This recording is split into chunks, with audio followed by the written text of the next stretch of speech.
Tony D and Little Joan in the background over there. And this is not a screenwriter, a comic book writer's how to write superhero comics. Smash like and subscribe. Thank you for smash liking and subscribing. Check out my books. Links in the description. Comedy Horror in South Jersey. It's the Pineys, books 1 through 13, available at Amazon.com. Don't forget, Kindle Unlimited is free.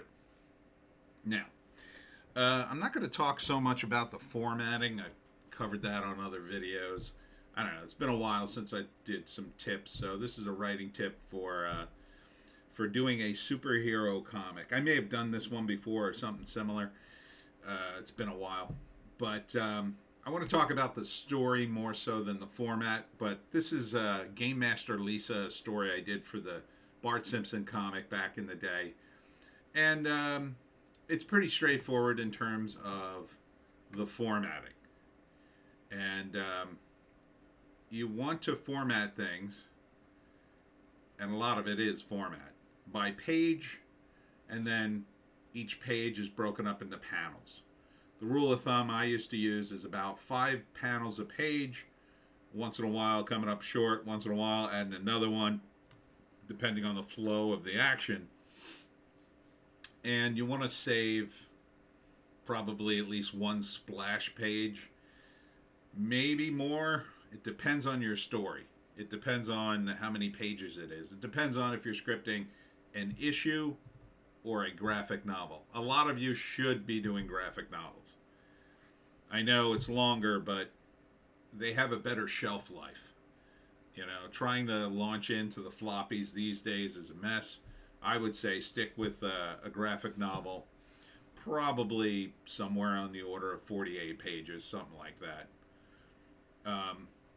At least, probably closer to 64.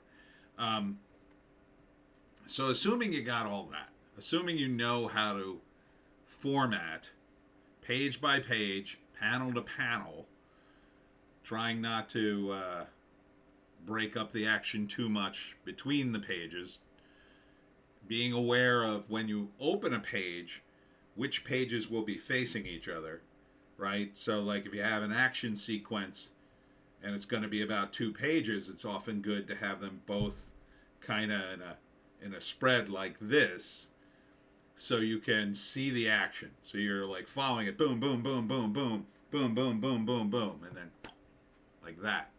Now, if there's a surprise, and there's like a big visual reveal, sometimes you want that visual reveal to start on a new page, possibly a splash page, and possibly when you turn the page. So you should be aware of where your pages are being laid out.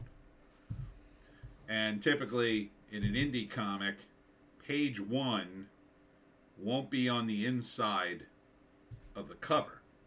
Typically it's not.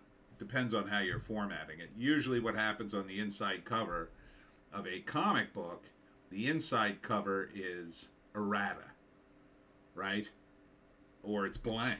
It might be that the errata's on the first actual page, interior page, or possibly in the panel within an interior page. I know, it's a lot of formatting questions that you have to work out in your own brain, but these are important. These are important. The biggest tip I can give anybody, especially if you're a writer, is you got to communicate with your artist on a regular basis.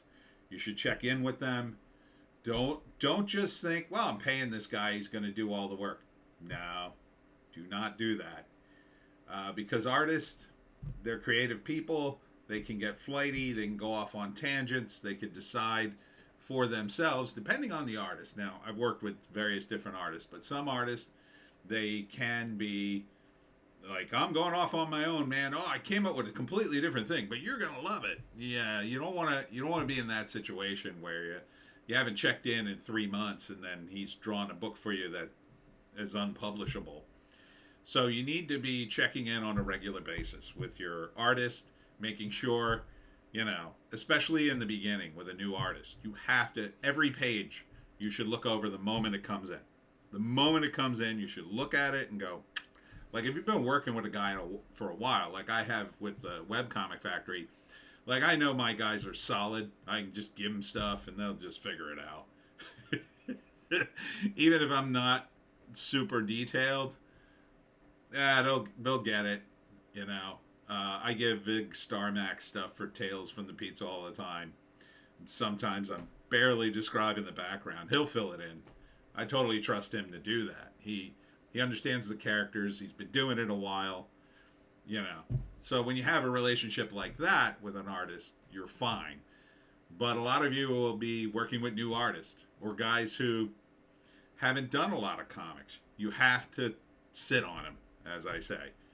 Yeah, you got to check in with them probably every day in the beginning and then slowly back off as you feel like they're getting it, right? As they're getting it, as they're following the script, and you see where they make the changes. Now, there are different kinds of artists. Some artists, they like a lot of leeway, right? They like a lot of leeway to draw backgrounds and stuff. So you could say to him, interior office, day, a skyscraper office in a Manhattan city, and they can pretty much take care of it. They'll do their own research. They'll Google a couple of pictures and they'll go, oh, okay, this looks like a cool office. I'll draw something like this. Other guys, they won't draw anything unless you specifically write it in the script. So you have to determine what kind of guy you're working with. And I've worked with both, you know. Some guys, they want an Alan Moore type script. They want like a page of description. And that's more work for you, but you got to understand who you're working for. Some guys are just, they don't want to draw a bunch of stuff that you're not even going to use or cover up with word balloons or something like that. They also don't want to draw a bunch of stuff and then have you go, oh, I didn't want all this in the background. So you can understand it. So you need to communicate with your artist, you know, especially in those early phases until he sort of gets in the groove. Some guys may bristle at that. They may say, hey, man, you're suffocating me. Let me do my thing. And you might want to back off a little bit, give him a chance. He might be okay with a lot of changes. Some guys are. Some guys will send me preliminaries and say, how's this? And then I'll just go, oh, yeah, well, this is great. Or I'll go, oh, yeah, you got to change this, this, and this, and that. Usually that's an early relationship between you and your artist kind of thing. You'll probably have some changes early on. Just make it clear that you have to communicate in a way that you're not being an ogre about it. You can't like look at the artwork and go, oh my God, what were you thinking? No, you got to be a little more nice than tactful than that. You got to say, oh yeah, this is great, but what I'm really envisioning here is blah, blah, blah. Something like that. But after you two are in sync, and there are artists, by the way, if you hold their hand, they want to have it held all the way to the last page. They want calls for hours every night while they're drawing and for you to whisper sweet nothings into their ears. I've worked with guys like that too. Those guys you got to slowly push away. You got to slowly say, dude, I got other stuff to do. Can you handle this? Now you got to do that in a tactful way, not just the way I just did it, but you got to say, okay, but you're good, right? Well, I need to go because I've got X, Y, and Z to do, but I'm sure it's capable in your hands, that kind of thing. Be really diplomatic. Artists can be very touchy, and you can't treat them like they're your friends. Sometimes the artist will treat you as their buddy. Be wary of that. You need to treat each other like a professional. It can be hard for some guys to do that because they're artists and they're very empathetic. They're very artistic. That's the way artists are. Writers are too, to their own extent, but in different ways, I think.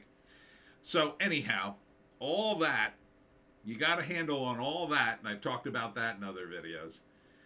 What you're really looking for in terms of a story when you're sitting down and writing the script is, number one, is the communication between you and your artist. You want it to be clear what's happening. There are no secrets in the script, right? Don't try to be cute and coy about what's going to happen. If you've got, for instance, if you're, let's say you're got a comic book that's a mystery, a murder mystery, and you know that the murderer appears on page 1, but he's in shadow, and then later you can go back and look. Just explain that in the description. Say, there is a shadow of our killer, but we don't know he's the killer yet.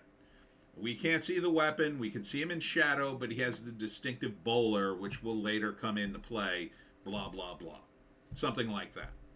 So that gives the nod to your artist that he knows what to draw. You know? He understands, oh, okay, so even though you're ruining the story for him, you're not there to entertain him. He's not there to be entertained. He is there to draw what has to be in there for the story to make sense. So, what I like to do is I'd like to get a page count, get a panel count, and then split it up like that, like a screenplay. Okay? So, let's say you got a 48-page book. All right? So, 48 pages, you want to definitely have, I'm going to say at minimum 3 splash pages, okay? And the rest of the pages, again, it's a rough estimate, about 5 a page, 5 panels a page. Some will be more, some will be less. It depends. So 5 times, let's say 45 would be 225 panels, plus the 3 splash pages are 428 panels. Or wait, no, sorry, 228. 228. Right. So it's 48 pages, 248 panels, approximately. You want to keep that pretty loose. And you want to communicate to your artist that if you can combine panels, if that makes more sense, he should combine them.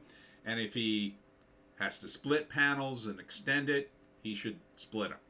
So now you want roughly 248, but you still want a little more breathing room for the artist and give him that flexibility, especially in the fight scenes. So I would just hack off at least, let's just round it off to say we're at 228. I think I just said 48. So let's just cut it to say 220-ish. Yeah. Cut it to about 220. Worst case scenario, you get to the end of the script and there's a lot of space left. You can always go back and edit. And again, you want to finish it. You don't want to be writing the script as he's drawing it. That's probably a bad idea because a lot of times as a writer, you might get to the end of the story and go, "Ooh, I need to foreshadow this." And then you have to go back and insert something. You won't have any room. So, do it like that, I would say. So you got about, say, 220 panels. Maybe you would even leave out a page if you had to. Just put a pin-up in there, more errata about you and the artist or whatever. So about 220, about 5 panels a page. So you split that up into 3 acts, like the 3-act structure of a screenplay. So 220, you're looking at roughly about 70 panels. An act, let's say, roughly. That's about 210 panels. Roughly, that's 5 divided by 200, or 70, excuse me. So one act will be 14 pages. So the first act's about 14 pages, roughly. Second act's probably going to be a little longer. So what you want to do is shortchange the first act, maybe go to about 10 to 12. Put those extra pages in the second act. That's usually the longest act. The second act's the longest act. The first act is the second longest act, and the third act is usually pretty short, at least for me. Your mileage may vary. It kind of depends on what the payoff is.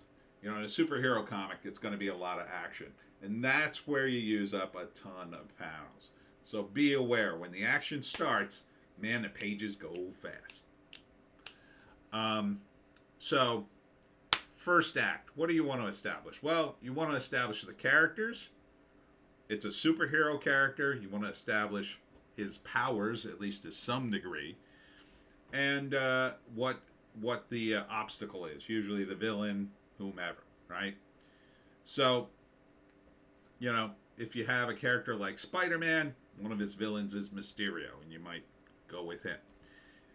So you need to introduce your hero, your villain, and all the supporting characters, all in that first act. And you've got to do that quickly.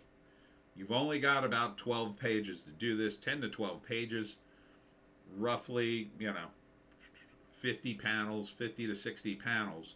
You only got a few pages to do this. All right? You want to introduce them like in a page at most, maybe within a couple of panels. And during the course of it, you can drop more information about these side characters, and but get down to business. Even if you have to do a rough sort of backstory, try to keep it to a page or two. If you're doing some sort of origin thing, it's going to be this epic thing. You can always go back and tell that story later, if your character makes enough sense. Now, if you've got this big convoluted origin story, my advice to you is don't make it convoluted. Streamline it. Again, you can always go back and add some more things, but get to the meat of the issue. His power, why he does what he does, why he's a superhero, why he has a wacky costume or whatever. I like to stay away from costumes as much as possible, or I like to make the costumes very organic. So with the Jersey Devil, which is probably the closest thing I had to a superhero comic, he was just some homeless guy in the woods, and he had a hockey jersey on, which was supposed to be a New Jersey Devils hockey jersey, but I couldn't use that logo, so I made up one. So he has a hockey jersey, he's got a devil mask in the early issues, and he's got a staff, which is his weapon, with the word truth on it. And so that's his deal. And he's street level, right? He doesn't really have any superpowers. He's just really tough. He's really tough, he can fight, and he's a bit of a maniac. So, Batman with no money is the way I describe him. So, you launch into who your character is, why he does what he does, give us hints of it at least, and then you want to set up the problem, who the villain is. In the case of the Jersey Devil, well, I had different villains. I had gangsters, local gangsters, a cadre of those guys were the villain. There was a big surprise who the real villain was. I don't want to give that away in case you ever read it, but that's revealed in issue 4. It was like 1 to 4 was this first story. If I had done it as a graphic novel, that's the way I would have done it. It would have been first act, who the Jersey Devil is. He's sort of a bit of an environmental guy fighting for the Pines, but then his actions end up attracting the attention of gangsters. He's fighting them. There's a group of cops trying to figure out who he is because he has a mask on. They think he's one guy. It turns out he's a different guy. And then the big reveal is who the real villain of the story is. And then that's the big fight at the end. And then the story ends, essentially. So, the first act, again, it's all introduction. You're setting everything up for what's to come. The second act, that's probably going to be the most action-packed. Maybe you have a quick action sequence in the first act just to get things going a little bit, but don't feel pressured just to throw it in there. Don't throw in some cliche about a purse snatcher or something like that unless that services the story in some way. And remember, too, you've got to distinguish your character from all these other superheroes. There's so many of them. So many. Are you going to go with a purse snatcher? Really? Come on. Go with a different kind of crime. At the very least. Go with a different kind of crime. The easiest thing to do is go with a modern crime. Go with a crime that, nobody 50 years ago, couldn't have happened to, right? Like a crime like, oh my God, that guy just videotaped me in a dressing room. And he's running away with his phone full of my naked pictures. Someone stop him. You might say, well, that's not really a level of crime. For someone, that might be that's a crime. It's a crime. You could argue. And maybe your main character is sympathetic to that. That's not nice. So he stops the guy, destroys his phone before he can broadcast it all over the internet, saves the girl's virtue. I mean, that's very positive, I think. Something like that. Something that no one's ever done before. That's what you're going for in these stories. It's very difficult. Another thing is the power. Whatever his power is. With the Jersey Devil, he had a weird power. Uh, he could see the dead that walked in the Pine Barrens. So that was kind of his power, but you're not sure if he's crazy or he's actually seeing all those ghosts. And that's been done in movies and stuff. I don't.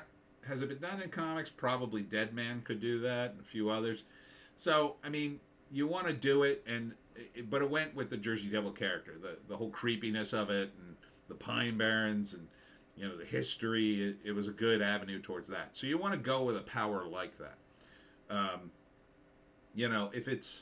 If it's a power like, for instance, it's very similar to another character's power from a famous comic book. So, for instance, if you were going for a guy who could shoot laser beams out of his eyes, of course, that's very much like Cyclops, right?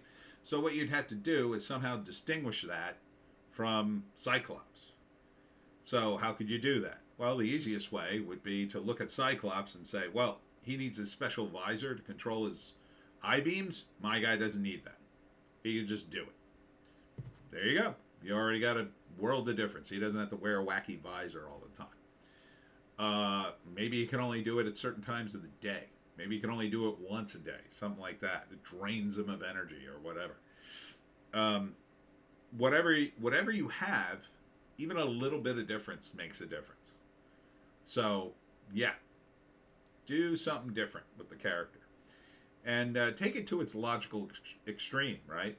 So if you've got a superhero character that could do something like that with the eyes, then the next question is, well, does he have any other powers, right? So if somebody could just shoot him, how's his power benefit him? So, he might have to hide because using his eye powers, man, somebody's going to whip out a gun and kill him because, oh my God, look at that freak. Blam, blam, blam. So you gotta think all these things out before you even put pen to paper, really. And you got to think about two different paradigms. The first paradigm is, what is life without this superhero and characters in this world who have amazing powers? And what will life be like if this hero doesn't intervene? Always keep that in mind, because you want to fill the world up. So like if you have a villain and he's got a crazy plot to take over the city or whatever, you have to think in terms of, could his scheme actually work? Like, what would that look like? How does one take over a city without the federal government coming in and sending in the army? How you'd have to neutralize those particular options, or at least if you don't neutralize them, you'd have to address them in some way so the character looks like he has a shot at actually accomplishing his goals, even if the superhero is going to stop him. So you got to think about that kind of stuff. So, for instance, you've got a character like Lex Luthor, and he's very rich, and he's corrupt. So he would have guys on the payroll. So he was president for some reason in the Superman comics. But let's say it's before that. Lex Luthor, maybe he just uses his money and he bribes people, and that's why he's insulated himself. There are other avenues. It could just be that he's got superpowers that cloud men's minds, like the Shadow, and they just don't even think to do that. Or maybe he's politically connected in some way, or maybe his family is, there's a million ways to go down that road. Go down it. Think about this ahead of time. Even if it's not particularly explained in your script, you'd want to have that background, at least for yourself, as you're writing this story. So what should the second act be? Well, it should be all these obstacles that the hero faces against the villain. And, in the case of the Venture brothers and Rusty Venture and the Monarch, all the characters are lame. So what they face, they're not real opposition. But in the case of someone like, the Joker and Batman, right? That's real opposition.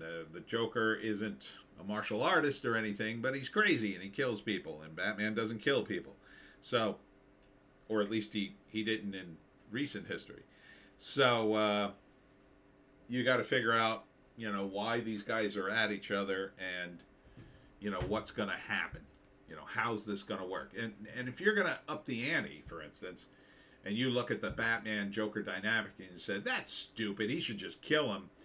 You can do that dynamic in your own comic, right? You do your own street level justice guy and your own crazy homicidal maniac, but you got to figure out a way why the hero tries but doesn't seem to succeed in killing this guy. Right? So in the case of the Joker, he leaves himself pretty open for various reasons, because the artist and writer know that they can't kill him because he's a very expensive trademark. But there needs to be, unfortunately, in DC Comics, a better explanation of why no one ever seems to kill the Joker. The easiest way would be like, oh, he's like Deadpool, you can't kill him. He can regenerate. Well, that's sort of a cop-out in a lot of ways, but it is easy. It makes kind of a sense because the Joker did go insane falling into a vat of chemicals. Maybe it gave him some power or whatever. But if you're going to make that, no, the villains refuse to kill him because he's mentally ill and it's cruel, and even though he's killed so many people, I mean, the response to that might be like, don't make him a homicidal maniac. Because then, yeah, the logical thing to do would be to kill the Joker after a while. He's killed so many people in the comics. Yeah, maybe it's time. He wasn't always a homicidal maniac, by the way. So the second act, there's got to be this big confrontation.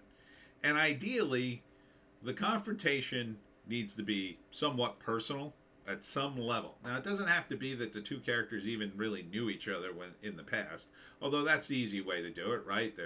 They're two old friends, and one became good, and one became evil, and they're battling it out, and they know each other, but maybe they don't know each other. In their real identities they know each other, but in their personas they don't. Or you could have a situation simply because you have a hero, he wants to be virtuous and he won't break his oath. Whether that's, oh, I swear I'm not going to kill anybody, or maybe it's a religious oath. Maybe it's like Spider-Man. Spider-Man kind of has an oath that he took to his uncle after he died. Like, with great power comes great responsibility. It's his trauma that initiates that.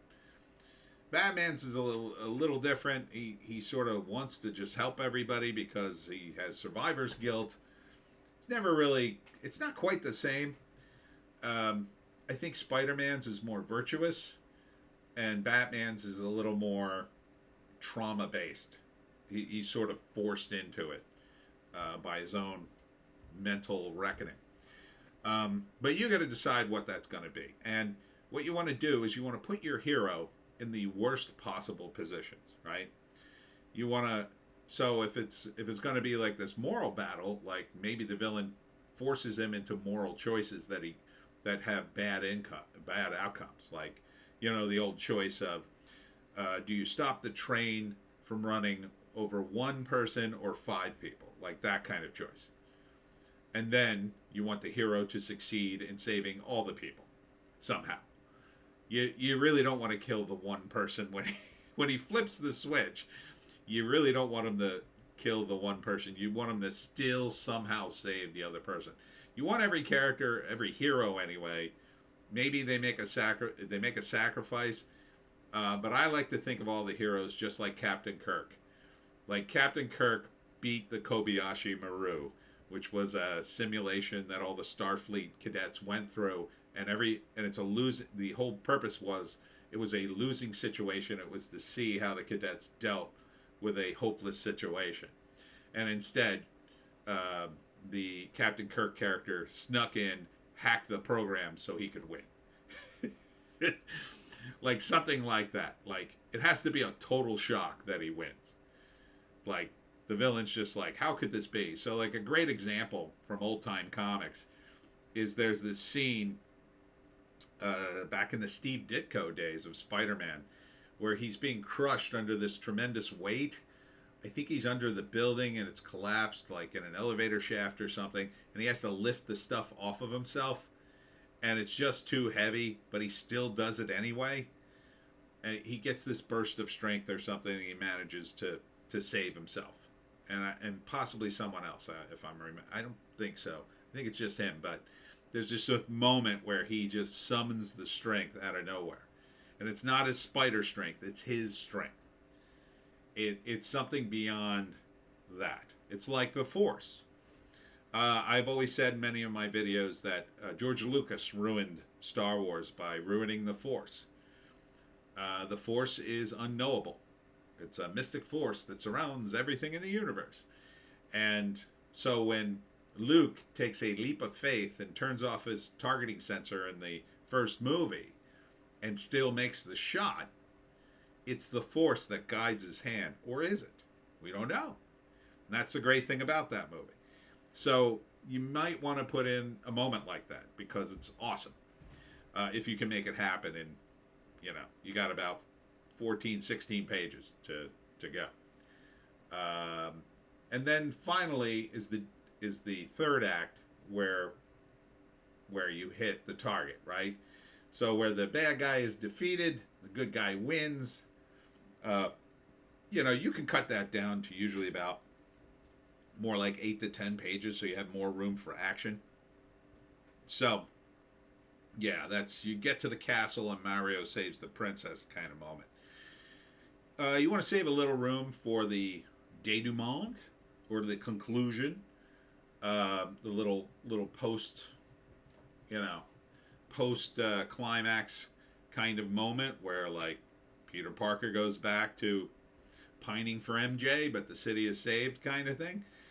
And you want that climactic moment to be the best moment in the comic. So, let me give you an example. I'm trying to think of one off the top of my head. Oh, so I'm trying not to think of a movie. I'm trying to think of a comic. So I really like a comic called Grim Jack. It was from First Comics. John Ostrander wrote it. So one of my favorite moments in that comic, and I talk about this often, was he did a 50-issue callback to a moment that he set up in like issue 2, and then it paid off at like issue 50. It was incredible. I never saw it coming. So that would be an amazing climax if you can set it up. And what you have to do, again, like I said before, like maybe on the first page, if you got some sort of mystery, you see the murderer in shadow, but you don't realize it's him. He's just another guy in the picture. Then later, hopefully, your fans remember that moment, and they even go flipping through the pages. Wait a minute, that's the murderer.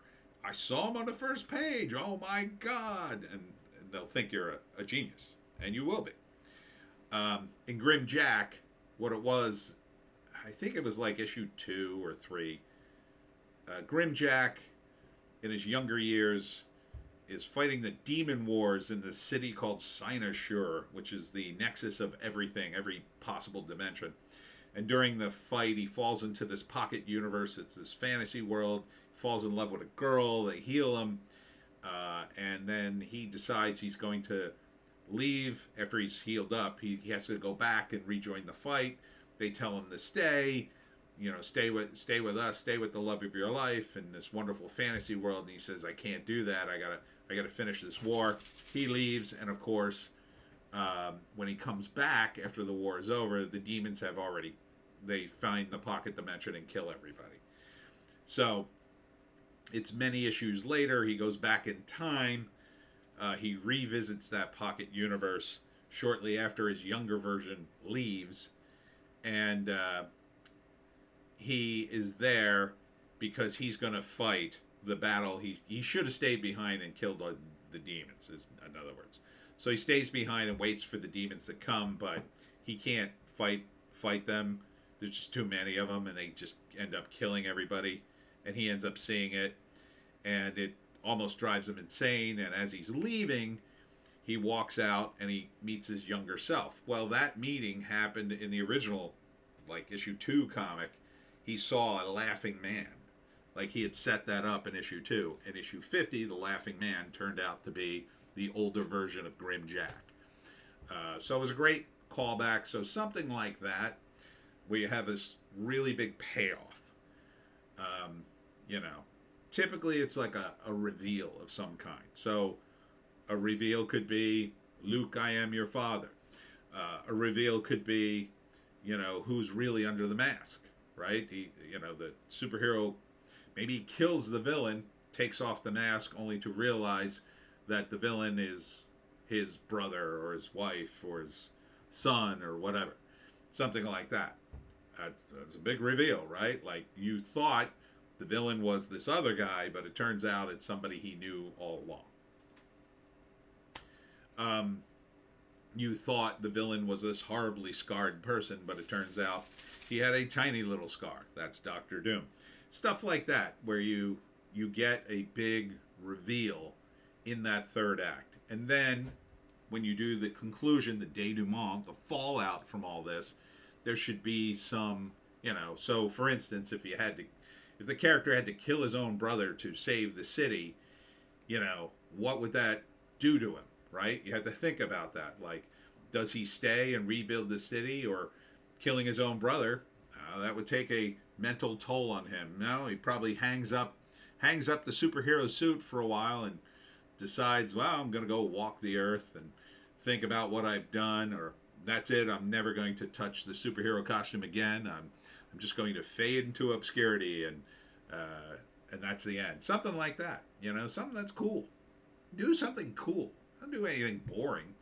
And it's fine to look at other comics and, I don't know, get some ideas, but don't copy them. Don't read those comics and say, oh, I want to do that because Batman did it. A lot of guys do that, and that's not a good thing.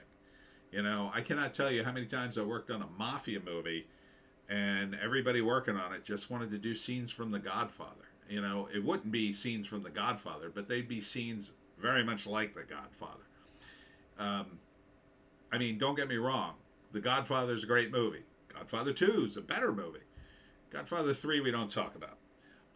But you can't redo it. That's their movie. You got to do something different. And that's the key thing when you're doing superheroes. You really got to do something different. I'm not talking about deconstructing the character. I'm just talking about doing something new. Whether it's with the power, the personality, or all of it. You should try to strive for originality at every turn. If you do something and you realize, hey, this was in an issue of Spider-Man or Superman or whatever, you should really think about changing it, even if it's only a small change. Even if it's only a tiny little change. And details matter, especially in stories, especially in comics. So, if you've got a character that's like Green Lantern, let's say, you can manipulate force fields, and turn them into different shapes and whatnot. You got to try to make that as different from Green Lantern as possible, right? You got to first, the easiest way, get away from green, obviously. Get a different color going on. Get away from rings. Get away from a wacky suit. Get away from that. What does the power do to this guy? Where does the power come out of him? Does it shoot out of his hands at all? Maybe it comes out of his head or his eyes. Maybe it just magically appears. I don't know. You want to get as far away from other superheroes as possible, and really make them your own. So when you look at superhero comics, think to yourself, what can I do that's different? Now, a lot of the deconstructing in the boys, in the Pro, and a lot of different comics, that deconstruction is or was a great difference. But that's kind of passé now. We've done it. The boys did deconstructing superheroes to death. It's time to come up with something new. I've seen it in indie comics. There are guys who have done. This guy did a comic where you would get superpowers from this drug, but it would kill you in 3 days, something like that. But for those 3 days, you were pretty unstoppable. And that was kind of an interesting concept. So you could do something like that. You could do something ironic, kind of like Tales from the Crypt, Twilight Zone. Yeah, you get superpowers, but they ironically hurt you. I tried that with a comic on the Web Comic Factory. I forget. God, I forget the name now, but I think it was called like Harry Gets Superpowers or somebody gets superpowers. And the idea behind the comic was no matter what, no matter what he did, the superpowers made things worse. So you got to try to do some unique twist like that. You know, there was one from Image Comics about a guy who could turn invisible, and that's all. That's all he had. That's all the powers he had. And he was a reporter, and so he used his invisibility to get these scoops and whatnot. But you know, he didn't have any powers beyond that, so he took a lot of chances. So stuff like that, you got to put like a new twist on it. So people reading the comic, and so you can pitch it to them. Well, you know, it's a little bit like Superman, only you know, he only has a power. He only has the powers of Superman for 10 minutes a day, or something like that. I don't know. I'm just spitballing. Um, make it different. Make it your own. And one of the most important things RJ from the Fourth Age will tell you about superheroes is that they should sacrifice. Now, that doesn't necessarily mean that they should sacrifice their lives, although it could. That's always a great ending. Sacrificing their lives to save the city. Captain Marvel died of cancer using his powers, the original one. But it can be something else. Like I did a story in which the Jersey Devil sacrifices just a little part of himself because he has to kill this guy, but he doesn't want to kill him unless he goes for his gun. And he knows he has to kill the guy, but the guy won't go for his gun. He's begging for his life, but he knows he can't let him live, and he has to kill him in cold blood, and part of him inside dies, and that's his sacrifice. So you have to do something like that for your hero to really be at that next level. There has to be some sort of sacrifice.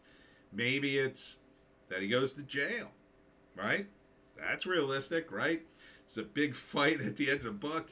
The superhero kills the other guy because he knows it's the only way to save the city. And then the cops say, well, you just killed this guy on national TV. We're going to have to arrest you. And yep. And he goes to jail. But he's okay with it because he saved the city. And then, you know, if you do a sequel, you worry about it during the sequel. What you want to do is not worry about a sequel. That's another big tip. A lot of rookie guys are going to go, oh, I'm going to do this epic thing. It's going to be 50 issues long. And no, don't get all caught up in that. Just make sure the story you're telling, you're currently writing, is awesome. Later, you can go back and pick it apart and maybe find something you could exploit to expand the story somewhat. You could reveal things, but concentrate on the story you're writing. Don't get all caught up in like down the road, down the stream stuff. Make the story you're writing awesome. Awesome. And you can make that awesome because you can make it an awesome sacrifice, right? Maybe he saves the city, but the girl he was in love with now sees him in a different light and no longer is in love with him. And so he has no reason to stay in the city, right? So he kills the guy on national TV, and his girlfriend just, I know you saved the city, but I can't look at you the same. Now that I know you've killed a man, it just doesn't sit right with me. I'm sorry. Yeah, that's a kind of, ooh, wow. It's a punch to the gut for the end of your story. Makes the characters interesting. So don't shy away from that kind of stuff.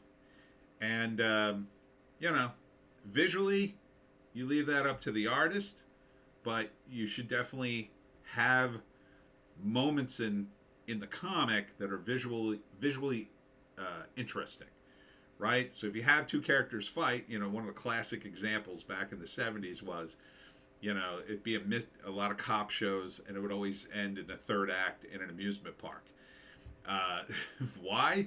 Because amusement parks are interesting to look at. They got the merry-go-round and music and, you know, all these colors and things to hide behind. The house with mirrors, all this stuff would be used in these old 70s TV shows for the climax of the detective hunting down the killer in the amusement park. Something like that. It doesn't have to be an amusement park, obviously, but something like that's colorful that's interesting. Maybe it's ironic to the battle that you're waging, right? Something that's symbolic to the fight. So, for instance, a lot of the characters in Isom, they're all very much capitalist, anarcho-capitalist. Is Eric July. Um, so you'd want to maybe have some symbology between the heroes and the villains. The heroes are, positive capitalist, and the villains are socialist. So maybe you'd want to have some kind of socialist iconic iconography with them, and then like capitalist American ones for the heroes, something like that. It might just be a color scheme. That's something you could work with your artist. Your artist may have some thoughts on that. But that's something you can make suggestive in the description of the script, right? You could suggest that the bad guys, if you're going down the paradigm I just said, that all the bad guys have this look about them. Maybe they're drawn in their private lives in more sepia tones. They're washed out. There's a lot of reds with them. That's irritating to the nervous system. Whereas the good guys, they're always in bright colors. There's always like blue skies behind them, evoking like a more of an inspirational, patriotic message that you want to, put into the subtext of it all. So it's something to think about. But number one, you want the good guys to win, I think. You want it to be inspiring, heroic. You want that hero to really, really get. I mean, like Spider-Man used to get beaten, beaten badly. Not like he would lose beaten, but like he would get effed up, and he'd win the fight. But man, it cost him. You wanted it to feel by the end of this comic that your hero went through hell to win. Went through hell. Lost something. Peter Parker would always be broke. I used to love that about Peter Parker, how he's always broke, right? He'd set up the camera to go off while he was fighting the rhino, and then he hoped that he got some decent pictures, and then he'd get to the pictures, and sometimes the camera would be broke or it'd be missing, and he'd be like, oh no, I'm not going to be able to make my rent. What am I going to do? Like, he sacrificed for the city, but he wasn't making any money. So, something like that. All right. That's it for me, Tony D. That's how to write a comic, superhero comic. If you have any specific questions and you'd like me to maybe make a video on it or maybe just address it in the comments, put it in the comments below. I'm happy to address it. I'm happy to do it. If you have more immediate concerns, maybe you get in touch during the live streams on Sundays. I'm happy to answer questions during that. I haven't done that in a while, but thought I'd do it today. Hope you enjoyed it. We'll see you in the next one.